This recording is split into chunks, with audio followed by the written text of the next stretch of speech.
Professor York is one of us. Having received his bachelor's and Master of Arts degrees from BYU in 1973 and 1975, respectively. His PhD was earned at the University of California at Santa Barbara in 1978, and he has been at BYU since 1977. He has published dozens of articles on early American history, and his 1988 edited work, Toward a More Perfect Union, 6 Essays on the Constitution, was published by BYU Press in 1988. Professor York has been director of the American Studies program at BYU and is a well-known mentor to his students. We are delighted to have him as our House of Learning lecturer today. Ladies and gentlemen, please join with me in welcoming Professor Neil York.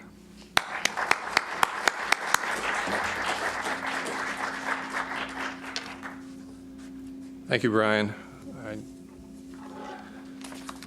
I'll be better behaved than usual since this is being filmed, which I guess begins with me standing in one place. I have 3 words for you: serendipity, contingency, credibility. You're going to have to wait for a while to find out why I want you to keep contingency and credibility in mind. Serendipity I'll start with. Serendipity being the fortuitous chance encounter. And most of my colleagues here elsewhere as well have had serendipitous occasions when they have found something they weren't really looking for, and it turned into something they hadn't expected. Browsing libraries, finding things in the stacks they hadn't thought would be there. One of the things I wonder about as we move into a more high-tech age is what will happen to the serendipitous encounter. In theory, it should be more possible than ever before with people surfing the net. But of course, part of serendipitous encounters is that you recognize the opportunity that's open. So I'm still not sure what will happen. But I had a serendipitous encounter, which is really the basis of what I want to talk about today. It happened, about 10 years ago. I thought I was going to do an essay comparing the first 2 histories of the American Revolution after the war was over, one by an Englishman, one by an American. And as I read through the Englishman's account, a fellow named John Andrews, History of the Late American War, 4 volumes published from 1785 to 1786, I stumbled on a character I had never heard about before, an arsonist, named James Aitken, but he was known to his contemporaries as John the Painter. According to Andrews, he was a vicious character, verging on madness, a wicked and extraordinary man. I thought, well, I need to know something about him, so I decided to find out about him. Tale begins in Edinburgh, Scotland. This is Harriet's Hospital, building that still stands. It's at the base of the mount upon which you'd find the castle below High Street. Building dates from the 1660s. The school was founded in the 1620s by George Heriot. That's his picture that's in the right frame here. Was a self-made, successful goldsmith. And so he built this school for fatherless boys. And the school still stands. It's very proud of its heritage. At this point, it's a day school rather than a boarding school, and it's been coeducational for over 20 years. But the people at Harriet's Hospital, or the Harriet School, like to recall the great men and now the great women who have come from its portals and have gone on to make a name for themselves. Well, the fellow that I'm talking about made a name for himself, but not in the way that they had hoped, and he doesn't show up in any of the school's literature. This is a nice portrait of James Aitken, at this point called Jack the Painter, and I'll come back to how John became Jack later. But he was born in 1752 in Edinburgh. He was the 8th of 12 children. His father died in 1759. In fact, he died with his wife pregnant with their last child. James and 3 of his brothers went to the Harriet School, and they followed the traditional path of the fatherless working class youth who were admitted, which is they learned a skill after they passed through with a basic liberal education background in an apprenticeship, which could last from 5 to 7 years. A handful went on to the university. Most went on to success in the working class. Aitken entered in 1761. He was still 8 years old. He was there for 8 years. Then he was apprenticed to a local house painter. And it's not exactly clear when the apprenticeship ended, perhaps 1772, perhaps 1774.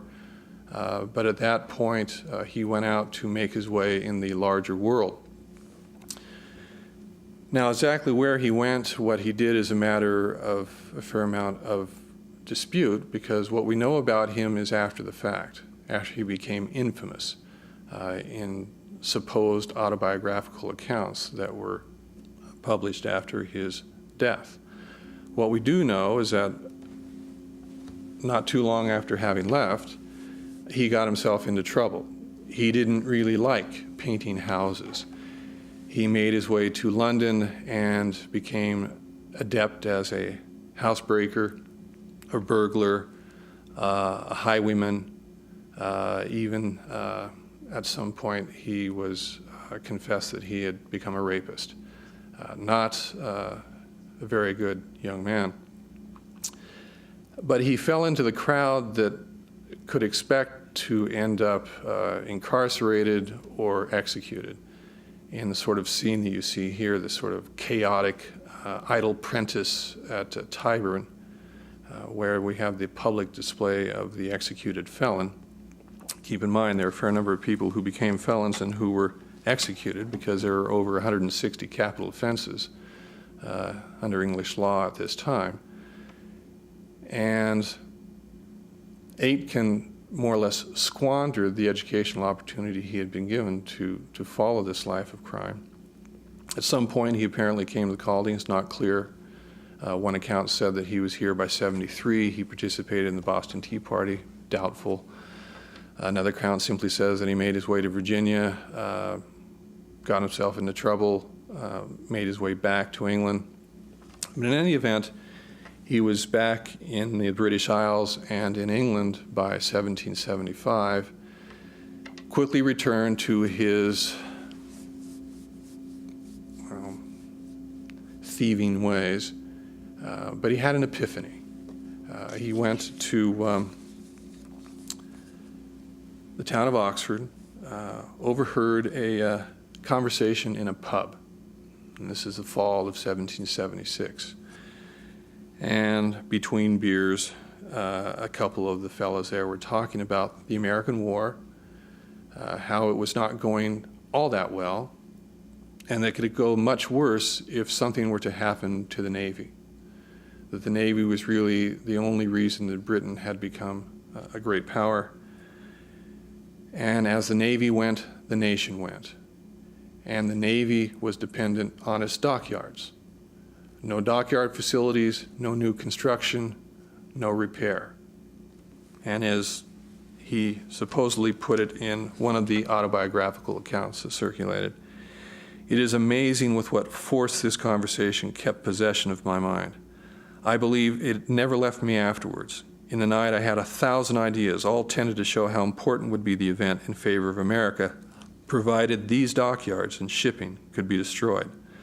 The more I considered it, the more plausible was the undertaking, the more eager I found myself to become the instrument of it. I spent 2 days in the contemplation of this malicious design and promised myself immortal honor in the accomplishment of it.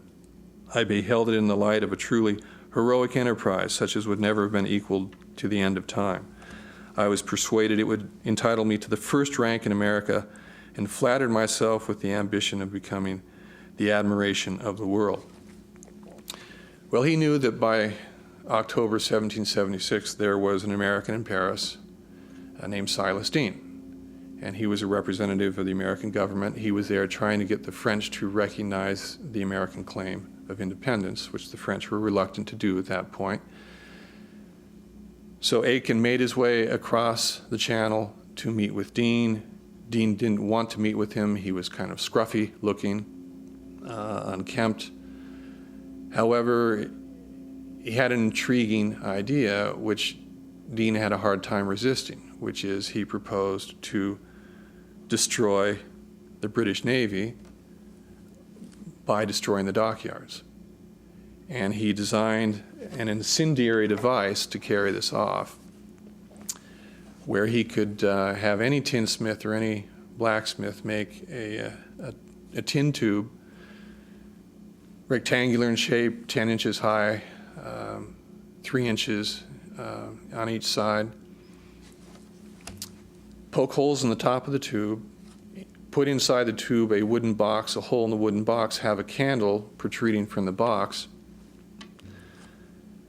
have the tin tube removable so that he could light the candle, put the tube over the top of it, put the whole contraption on a pile of straw or hay or flammable materials, anticipate that the candle would take anywhere from 2 hours to 3 hours to burn through the box to the combustible materials, and by then he could be gone.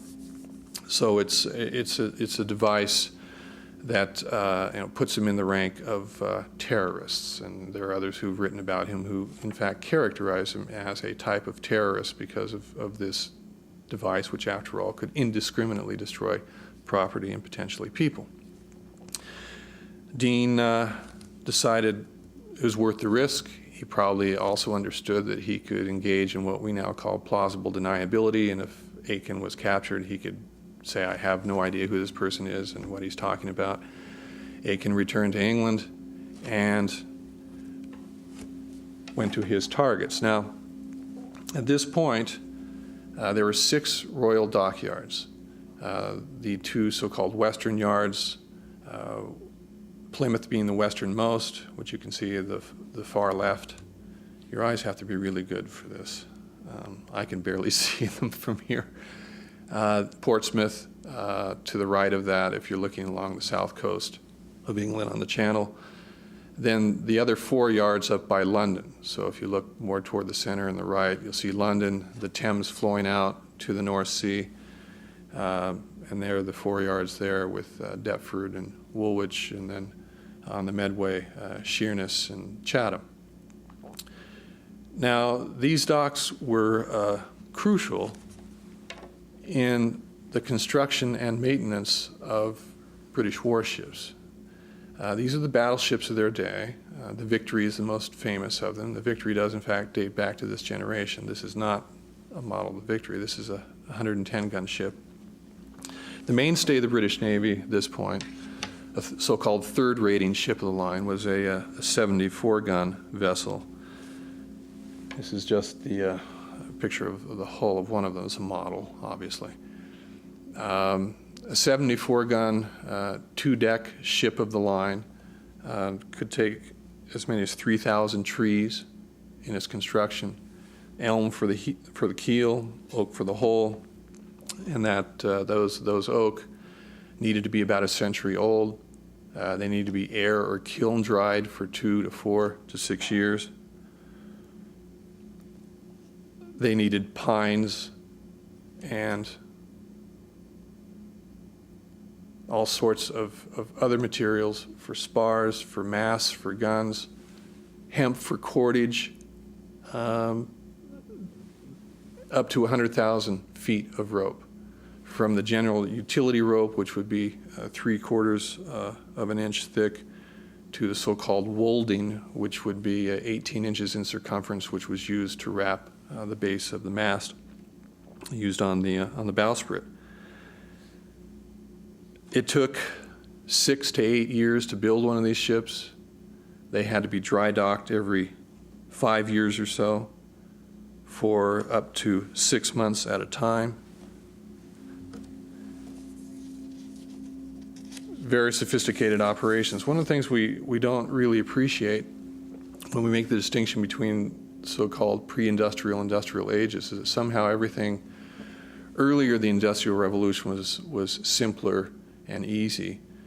These shipyards were the most sophisticated operations of the pre-industrial age. What they were making were the most sophisticated machines of the pre-industrial age. The dry docks, the slips, the mast ponds, the construction facilities, immense operations. This happens to be a shot of the Chatham yards in model form. Now think about your life as a shipwright at one of these yards in the 1770s. You worked 6 days a week, 12 hours a day, unless you were on the rope walks, twisting rope being so difficult that you were restricted to about 4 hours a day. But in your spare time, you were expected to make a model of the yard for the king. And this is, in fact, a model, rather small, but you could see how skilled these men were, because this is a tiny, tiny model, probably 3 feet by 4 feet in overall dimensions. Same idea, model 1774. This is Deptford on the Thames. Again, you can see the slips and the dry docks, the storage sheds. In those sheds you would have the lumber that has been cut, the timber for the operation.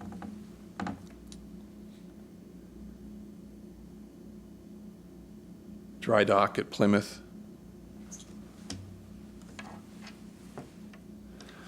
But by far the most important of the 6 yards was Portsmouth. That's where Aitken proposed to start.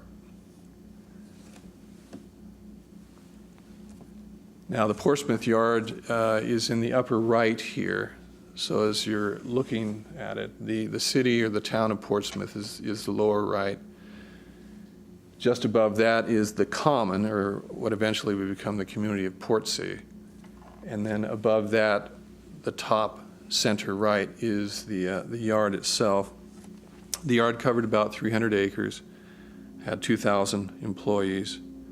The largest building in the yard, which you can barely see here, so let me give you another shot, is the one that's running bottom to top near the right. The rope walk was about 1,100 feet in length, about 70 feet wide, 3 stories tall, built of brick. The fact that it was built of brick is significant in terms of what it is that Aitken could actually accomplish in trying to burn it to the ground. Another part of the Portsmouth Yard, one of the so-called basins. This is actually the map that is passed out to tourists who go to the Portsmouth Yard. Now, the historic yard as opposed to the operating yard. You can see, again, the rope walk, but it's running horizontal rather than vertical in this shot. But it is essentially the building that Aitken tried to destroy in 1776. It had been constructed in 1770. Now, what Aitken did was to cross back over to England, go to Canterbury, have his incendiary devices made there, make his way back to Portsmouth, where there are actually people who knew him, because in those intervening months between his return to the British Isles, spring of 1775, and his epiphany in the fall of 1776, he had worked as an itinerant painter. He had spent a lot of time in the Portsmouth area. There were people who knew him, even though the yard could have been quite secure. There's only one land entrance, brick wall 12 feet high going around it. They allowed him in and out constantly, and they just knew him by the name of John. They didn't know that he was James Aitken. They knew that he was not from the area. They suspected that he was a Scot. They thought that if he wasn't a Scot, he might have had a stammer, but then that was sort of the anti-Scottish attitude of a lot of English. And so he returned to Portsmouth and set his fires on December 7th, 1776. It could have been a British Pearl Harbor. Didn't work out that way. His incendiary device did not work. He put that in the so-called hemp house, which was next to the rope walk. He set an ad hoc fire in the rope walk, just some combustible materials, a little trail of powder, put a match on it, lit it, took off, and set out for London. He could look back as the sun was setting late afternoon on December 7th, and he could see that, in fact, the rope walk was on fire, and he hoped the entire yard was on fire, and went to London, where he was supposed to meet up with another American agent, Dr. Edward Bancroft. Bancroft, he had no idea at this point, was a double agent. Bancroft worked for the Americans. Bancroft also worked for the British. He refused to give any Aitken any assistance, but he also did not report Aitken's visit to the authorities. Aitken goes west, decides that he'll try and get the Plymouth Yard. Plymouth Yard was better guarded, gave up without lighting anything there, decided to set the town of Bristol on fire. So he spends the better part of early January trying to burn Bristol to the ground, sets 3 or 4 fires, some catch, most don't, and then is in flight at that point in a nation that is utterly befuddled by this and thinks that there is a crew of arsonists at work, that these are terrorists of some sort, but they're of course not using the word terrorists. French agents, American agents, never really suspected one of their own. So between December 7th, 1776, and January 27th, 1777, there is this tremendous dragnet. Try to find the arsonist or arsonists. If Aitken had been more careful, he probably would have gotten away. But housebreaking and burglary was habitual to him, and he needed to feed himself. So as he worked his way east from Bristol back toward London, he kept breaking into houses and shops. But by this point, there were newspaper descriptions of him circulating, telling people that they should look for someone who is 5'7", sandy hair, pale skin, freckles, in a rumpled brown coat. Obviously, there are no photographs to accompany it. It's just a written description. But it was good enough that a jail keeper in Andover, a little town on Aitken's route, remembered a fellow fitting that description passing through. A shopkeeper's wife remembered a fellow fitting that description lurking about. So 2 guys by themselves got on the road to chase down the suspect. They caught him. They had him put in a town jail along the route, and then contacted London and said, in fact, we've got your man. London was thrilled. This is probably the only case where George III was following the escapades of the arsonist or arsonists and wanted to be kept up to date with what was happening. Now, the hope here, another shot of Portsmouth today. The hope here is that not only do they catch their man and execute their man, but they make an example of their man. They had a system of retributive justice. We punish people, we execute people in order to teach an object lesson, so that boys, as they grow up to become men, will walk the straight and narrow, and that the evil ones will turn up in the malefactors register. And this is a shot of the frontispiece to the malefactors register. And by this point in 1779, James Aitken, having been executed, has become one of the malefactors.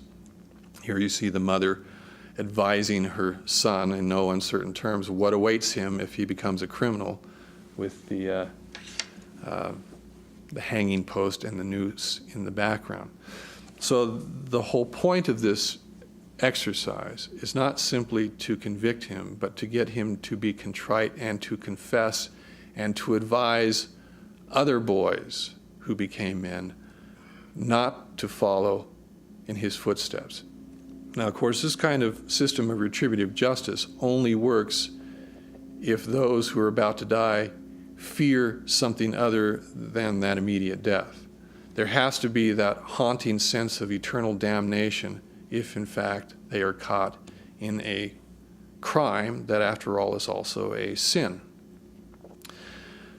So they're trying to figure out how to break this guy because he's pretty tough. He's taken to London. They start questioning him. He won't admit very much. But he made a crucial mistake. He was being examined from February 4th to February 24th, 1777. And in the midst of this, another house painter was brought in, and he was asked, do you know the accused? And he said, no, I do not. You're a house painter? Yes, I have. You've been to the American colonies? Yes, I have. Thank you very much. Aitken's eyes met the eyes of John Baldwin. They struck up a conversation. Aitken invited him to visit him in jail. Baldwin said, well, sure, I'd be happy to do that.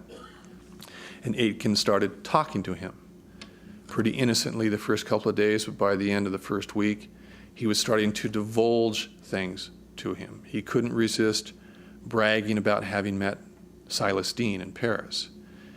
He couldn't resist bragging about actually having set the fire in Portsmouth and having bigger plans, and how he had this incendiary device made in Canterbury by this tinsmith. At the end of each conversation, John Baldwin would go back to court and report to Sir John Fielding, the magistrate, what he had been told. The so-called Bow Street runners would go out, find whoever it is he had identified, and line them up for the witness list. Aitken had no idea this was going on. At the end of the examination, he is informed that he would be taken to Winchester, and he's taken there in shackles. He arrives at the end of February. The trial is scheduled for March 6th to be in the Great Hall at Winchester, which still stands. And he would be tried in the basically the circuit court system of England at that time, which meant that you would have two judges going out from London. They did this twice a year, Trinity term, Lent term. This would be the Lent term, end of winter. Now imagine the schedule here. Two judges, one clerk, one carriage. They arrive in Winchester on March 4th. They are in Taunton, which is in Somerset, on March 29th, so 25 days, roughly 200 miles. In those 25 days, they would have 7 sittings. They would hear 130 cases involving 179 defendants.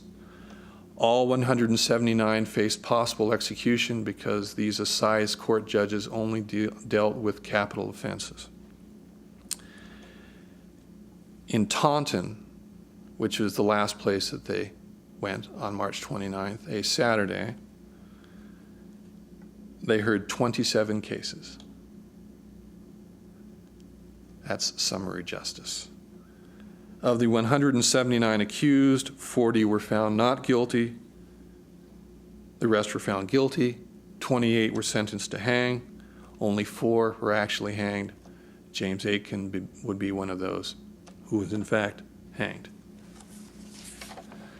One of the two judges, the one who presided at this particular trial, was Sir Beaumont Hutton, Baron of the Exchequer. Here he is in his scarlet robe, the ermine lining, the black sash, which means that he's about to pronounce sentence, And in his left hand, you probably can't see it, is the sentencing cap, which he would put on his wig to make it clear that he was pronouncing sentence of execution. This is the original portrait, which is in his descendants' home in Dalton Hall. His lordship shot it himself, and he's about as good a photographer as I am, so we caught too much of the flash, but they look, by the way, remarkably alike. Well, he was being characterized as a mercenary who gave no thought of the people of the country, that he had basically sold his services to Dean and the Americans, that he was a revolutionary in the worst sense of the word. He was a radical. He had no principles. He wasn't committed to the American cause. He was just committed to destruction and seeking his own fame and fortune. His trial was one of the longest in the entire decade, a full 7 hours. Started at 8 in the morning, lasted till 3, 20 witnesses. Arrayed against him were 4 barristers and 1 solicitor. He defended himself. There was no right to counsel unless it was a treason trial, a good reason not to accuse him of treason. He is simply an arsonist. Either way, he would hang. But you see, if he's accused of treason, then he requires counsel, and the burden of proof would be higher, the rules of evidence would be stricter. But as it was, he goes into the defendant's box. He stands for the entire proceeding. There is no break. He does not have a witness list. He does not see depositions. He does not have pen. He does not have paper. He simply needs to listen, try and follow, and then conduct his own cross-examination. Not really conducive to a fair defense.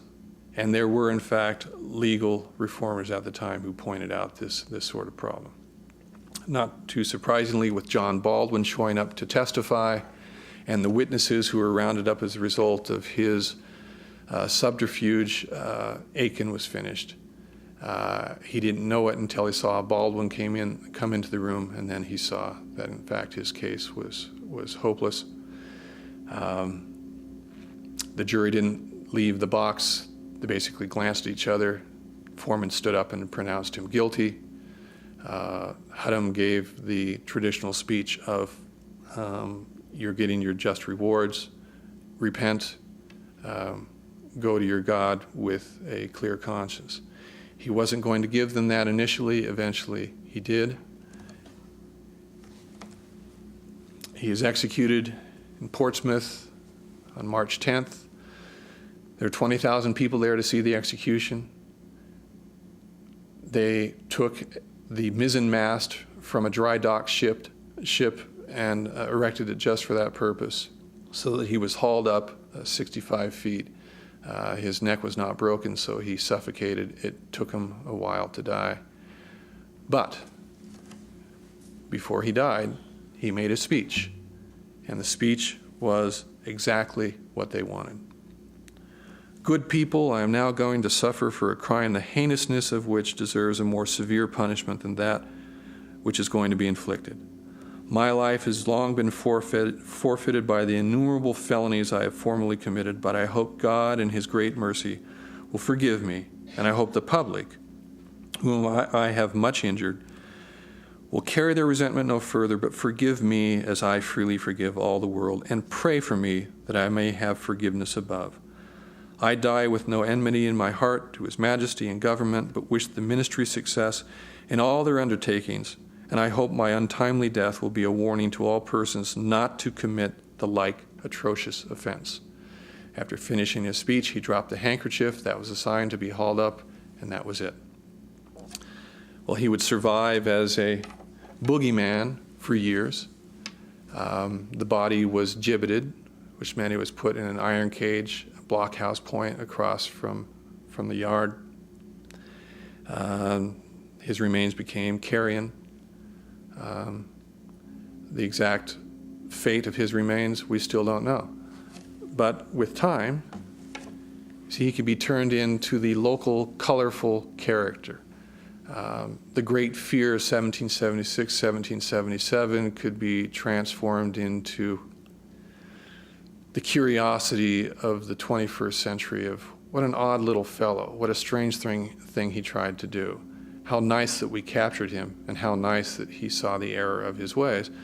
So it really fit into the storyline that they were trying to tell. Now, I've made you wait all this time for contingency and credibility. Contingency comes in trying to figure out what the significance of what he did was and what the significance of what he attempted to do could have been. Historians try to establish cause and effect relationships. He didn't destroy completely even one yard. He never even touched 5 others. If he had, what would have been the impact? We don't know because it didn't happen. But in a way, trying to figure out the significance of what he did do is tied to what he might have done. And his story becomes an interesting exploration in the possibilities, the might have been possibilities. Had he destroyed Portsmouth more thoroughly? Had he gotten Plymouth? Would the British have changed their strategy? Remember, 1776 did not end particularly well for the British. The Americans struck back. We have Washington crossing the Delaware, Trenton, Princeton. They don't seem to be beaten. Would the British have changed their strategy? Would war weariness have set in earlier had he succeeded? We don't know, but it was a pretty near thing. And sometimes dealing with the counterfactual makes it easier to deal with the factual, and I put factual in quotes, which leads into the credibility issue. Whether you're trying to contemplate what Aitken did or even what he might have done, you have the problem of the reliability of the record. There are speeches that he supposedly made. There's an autobiographical account that he supposedly gave to his jailer before he was hanged. Is it what he really said or not? Is it too conveniently a story of retributive justice? We don't know. Now, the problems with the historical record, I think most of us understand that past is gone. We have fragmentary remnants of it. And we have to work with that record to try and reconstruct, to some extent, what we think probably happened. But I would add to the credibility side, not just the problem of the participant and the record that's left. You have to add the historian who's trying to reconstruct or write the tale. And let me just use myself as a guinea pig here for the problem. Aitken, in one of the supposed autobiographies, said that he had been at the Boston Tea Party. We know very little about what happened at the Boston Tea Party, but I was just convinced that this couldn't be. There's absolutely no way that he was in Boston, Massachusetts on December 16th, 1773. So I did the math.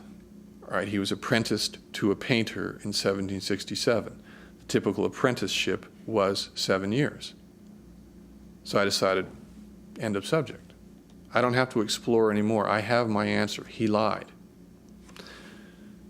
Well, there was a book that came out just this last year on John the Painter, written by someone, interestingly enough, who saw the pamphlet that I wrote that was published by Portsmouth, and my pamphlet gave her the inspiration for her book. She has him leaving Edinburgh in 1772, not 1774, because she contends that we have no idea when his apprenticeship ended. It could have been 1772 because, after all, he's a house painter. He's not a silversmith. 4 or 5 years would have been plenty. And it didn't really occur to me until I read her book that maybe I'd leapt to a conclusion. Maybe I had found what I wanted to find and stopped asking questions too soon because I had a convenient answer for the question that I had asked about his veracity. And then how many other times in going through the record had I been, in effect, sloppy? Not asking questions when they still needed to be asked, because after all, this is a pretty tenuous enterprise that we're engaged in. And stopping too soon and being satisfied too early can undo the entire enterprise. Which is why I worry about those of a younger generation who are saying whatever or don't sweat the details. You have to sweat the details, since reconstructing the past is so difficult and so iffy. Not sticking in there, not questioning the record, means that you can end up with a story that hasn't been well told. And I'm not sure how well told my story was.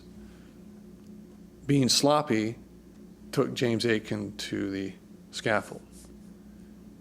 Being sloppy is just a little embarrassing for me. But it shouldn't be embarrassing for anyone who doesn't do it well enough and stick with it long enough. Thank you.